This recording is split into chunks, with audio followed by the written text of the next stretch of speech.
This is an on-camera microphone, specifically the Deity D4 Duo, but that doesn't really matter. There are a ton of options for on-camera microphones for just about any budget, and I don't think you should buy one.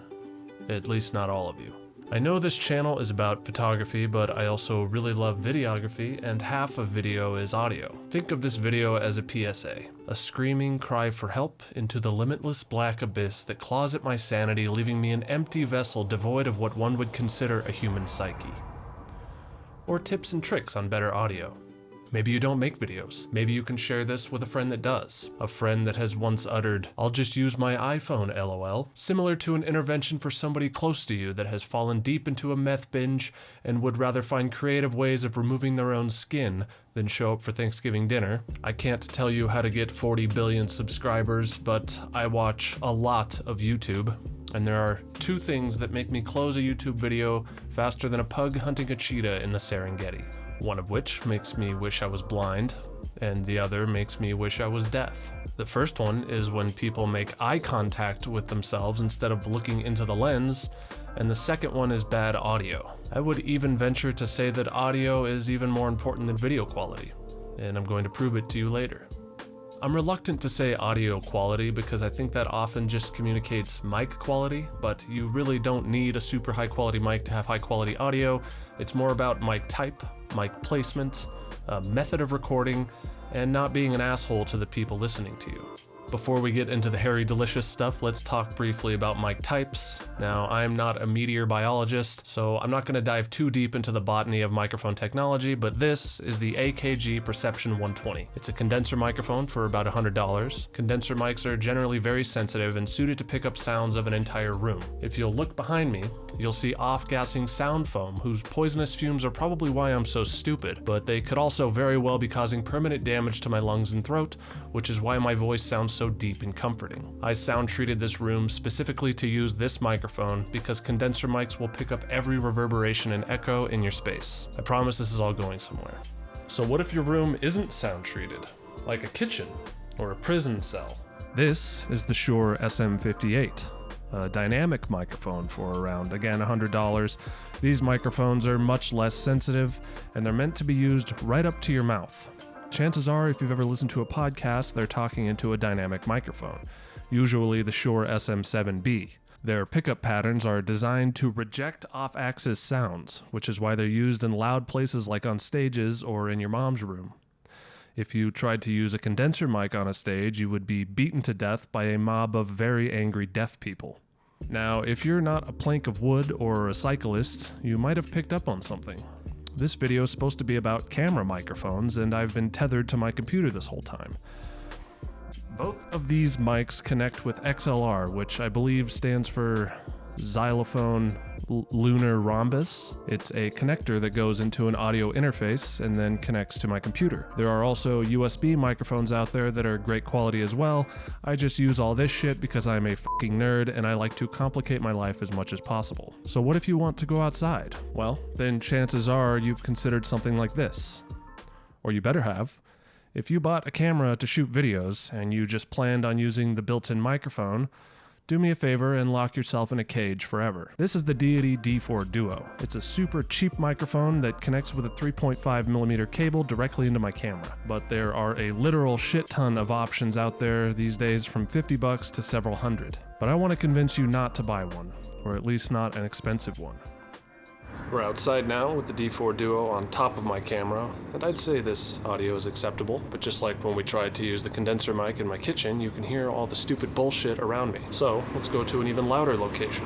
Now I'd say this is not acceptable audio. I had to lower the gain levels on the mic so the traffic isn't clipping. That means I have to shout as well. This sucks. So what do we do now? Each of these methods of recording have very glaring weak points.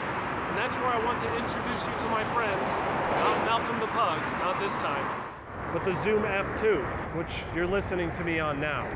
I've had this thing for a couple years now, and I can honestly say it's one of the best purchases of my life.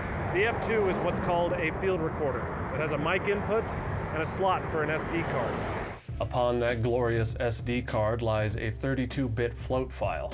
Again, I am not an astrologer, so I'll put that in simple terms. It's like shooting RAW, but with audio. You don't set the gain, you just hit record, and it does it all for you. You can yell, you can whisper. It'll capture it all without clipping. And if it does clip, you can just give up forever and delete your channel. Or you can pull the waveforms down in post and reveal their detail again.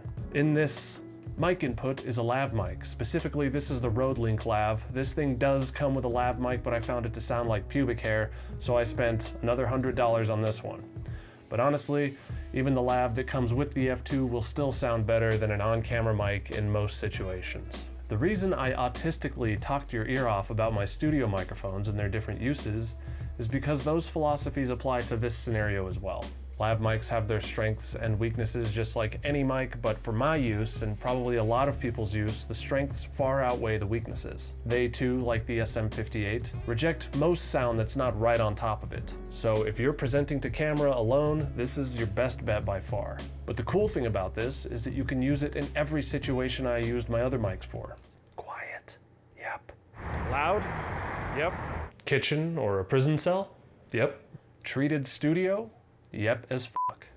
Now, a lot of people bitch like little babies about syncing audio in post, but I'd argue that syncing in post is much easier and less stressful than setting gain levels with your camera's shitty preamps. Plus, I'm free. I can get up and walk away from the camera and get the exact same audio quality. I'll show you.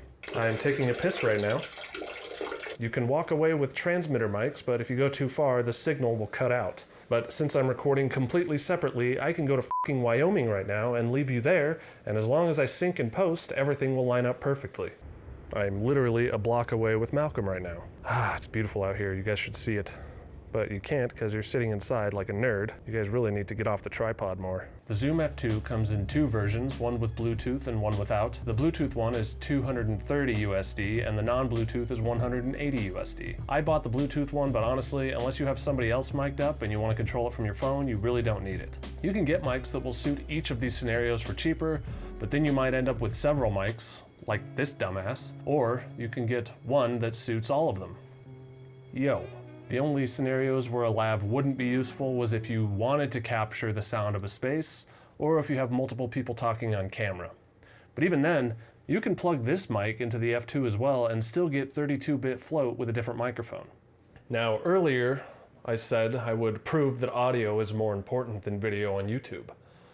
Right now, you're watching me on a point-and-shoot camera, but with the Zoom F2's audio. You're also watching me on my A7 IV with its built-in mic.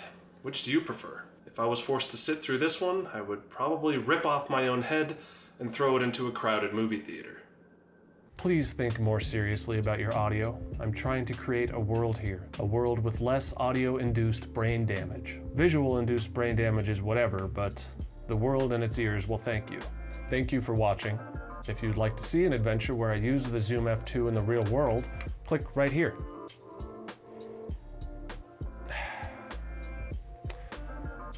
Thanks again for watching.